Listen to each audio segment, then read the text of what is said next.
Assalamualaikum warahmatullahi wabarakatuh. Alhamdulillahilladzi alafa baina qulubina ikhwana. Wassalatu wassalamu ala rasulillahi Muhammadin wa ala alihi wa zuriyatihi ila yaumiddin. Amma ba'du. Lidah yang lepas dan hati yang tertutup dan penuh dengan kelalaian, itu alamat kemalangan yang besar. Imam Ghazali. Halo sahabat muslim, perkenalkan, nama saya Muhammad Rizal Zakia Maulana. Di kultum kali ini, dalam waktu 6-7 menit ke depan, kita akan membahas seputar ilmu.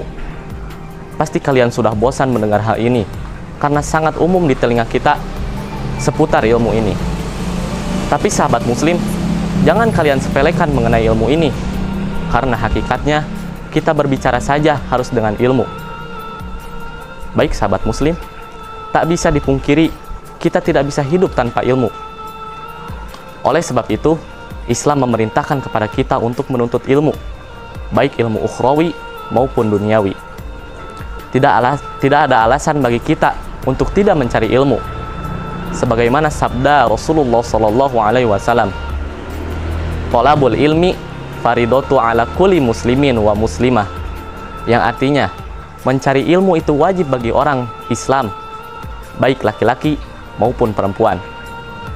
Hadis tersebut menjelaskan betapa wajibnya menuntut ilmu bagi seorang muslim. Kewajiban ini sangat penting sebagai manusia dan derajatnya nanti di hadapan Allah Subhanahu wa taala. Jika kamu sudah memahami esensi dari hadis ini, maka jangan sampai kamu bermalas-malasan untuk menuntut ilmu. Pasalnya, dalam agama Islam sifat pemalas tidak akan mendapatkan tempat. Kamu pasti pernah mengetahui kisah Umar bin Khattab ketika berkumpul dengan sekumpulan pemuda yang hanya duduk tanpa melakukan sesuatu apapun. Lalu Umar bin Khattab marah dan langsung menegur pemuda untuk segera mengambil sesuatu dan jangan membuang waktu. Pelajarannya, jangan sampai kamu mempunyai waktu luang yang tidak berisi dengan kegiatan yang bermanfaat. Sahabat muslim, setelah tahu akan wajibnya menuntut ilmu dalam Islam, dalam kultum tentang ilmu ini, kita akan bercerita tentang penerapannya. Berdasarkan syariat Islam, ilmu secara pasti menjadi pembeda antara orang yang tahu dan tidak tahu. Dalam hal apapun, orang yang tahu selalu lebih semangat dari orang yang tidak tahu. Contoh sederhana, pada sebuah jalan raya yang besar, ada dua orang yang ingin segera menyeberang.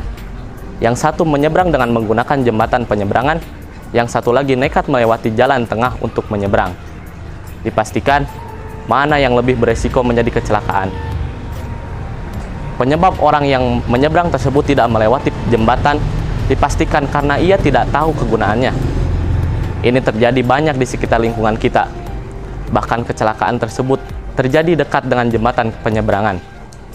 Dari contoh tersebut dianalogikan dalam kultum ilmu ini, bagaimana jika hal tersebut terjadi ketika belajar agama? Pasti sangat terasa.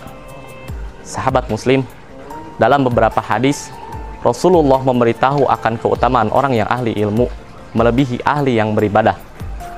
Kenapa orang yang memahami ilmu bisa melebihi orang yang ahli ibadah, padahal ia senantiasa dekat dengan Allah Subhanahu wa taala?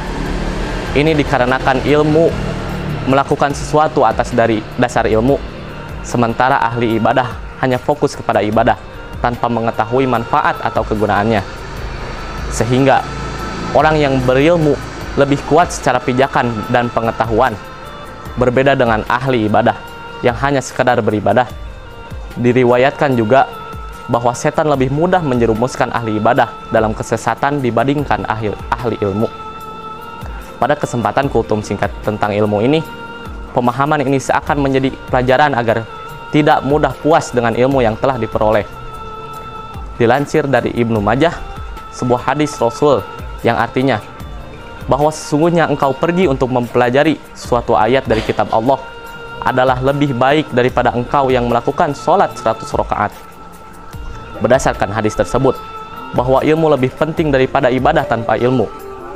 Ada baiknya jika kemampuan ilmu dan pengetahuan juga diseimbangkan dengan kemampuan kita mengetahui adanya proses dalam kehidupan beragama. Untuk itu, mari kita untuk tidak berhenti dalam menuntut ilmu karena sangat penting dilakukan.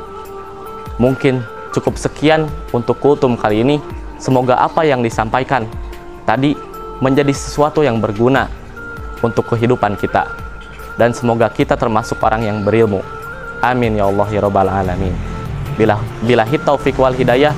Wassalamualaikum warahmatullahi wabarakatuh.